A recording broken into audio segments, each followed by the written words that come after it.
This week was one that hinted at hope. I'm Tony with Clarkson Santoro, and this is our real estate update for the week of Friday, May 2nd.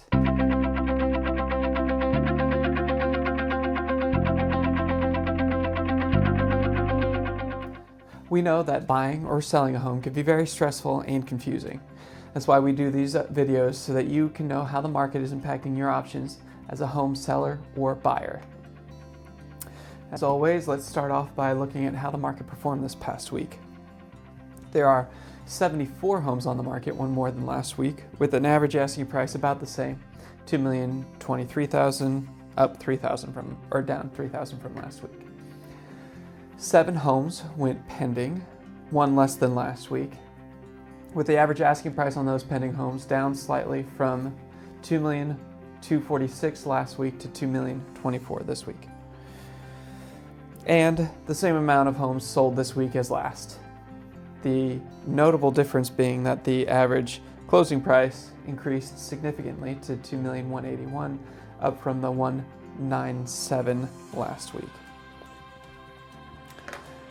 Okay, so now we know how the market performed this past week, and now we can look at the broader indicators and trends that can help us determine where the market might be heading.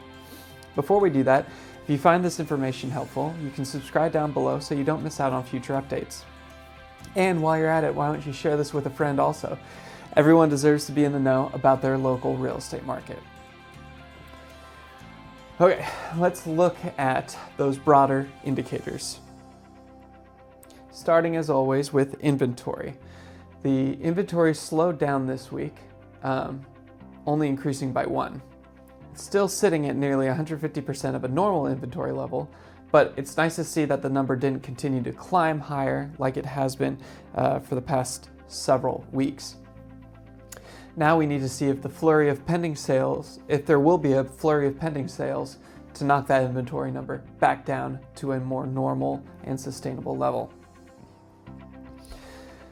Speaking of those pending numbers, the turnover rate didn't really improve this week. It's still kind of just floating right down there. There weren't as many new pending homes this week as last week, but that being said, the turnover rate did improve slightly. It's still well under 40%, but it's a marked improvement from the sub 30% we had 2 weeks ago, or even just the 32% we had last week. Despite the low turnover rate that we have had for more than 2 months now, the over-under number continues to perform well. It is sitting at just under 1% more than the average asking price. That isn't a lot over asking, obviously, but when the market feels sluggish, any number over asking is a great sign. It reinforces what we have been saying for weeks now. Even in this softer market, if you prepare and price your home well, it can sell quickly and generate multiple offers, pushing the value over asking, even if it's only by 0.5%. The average sales price is another stat that feels surprisingly high despite the sluggish market. This week, that is exaggerated, as you can see that steep jump that we had, by the fact that a couple of the homes that have closed recently were large Norris Canyon estate homes.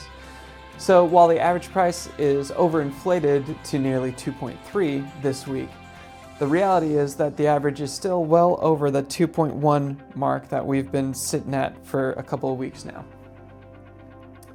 even without those Norris Canyon estate homes. All that is to say, our home values have held strong even in this tumultuous economic landscape that we find ourselves in currently. The stock market made another big step forward, recovering from the big drop we saw a couple of weeks ago. The tech equities, which we think plays an even bigger role in our buyer demographic affordability than the overall stock market, soared up another 6% this week over last week. Hopefully this trend will continue as the policy on tariffs continues to evolve and hopefully resolve. And with the positive stock market movement, it is even more encouraging to see that the interest rates are making positive movement as well, even if it's just slightly at 5 basis points. The rates did drop that much, which is not a significant movement, especially since they jumped 20 basis points 2 weeks ago. But any negative regression in interest rates is encouraging news. Like I said in the intro, this week was one that hinted at hope.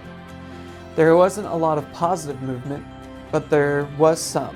And after weeks of mostly negative market movement, anything going in the opposite direction is a relief. Of course, I wouldn't be out here popping bottles like our market is about to take off again, if you're a homeowner thinking about selling. But I would say it is safe to have a tempered optimism if you are about to go onto the market. The real key remains preparation and smart pricing strategy. If you put a good product out there for a reasonable price, you will find a buyer eager to make your house their home and pay a good price for that opportunity. Thanks for joining me on this weekly update. I hope it helps you understand how our market is impacting your options. Don't forget to hit the subscribe button and ring the notification bell so you can stay informed on how the market is shaping up this year. And if you have any specific questions about how you can navigate the stressful or confusing process of selling or buying a home, please reach out to us in the comments down below or email us directly. We're here to help guide you every step of the way. Thanks for joining me. Hope you have a good week, and I'll see you at the end of this week with a new update.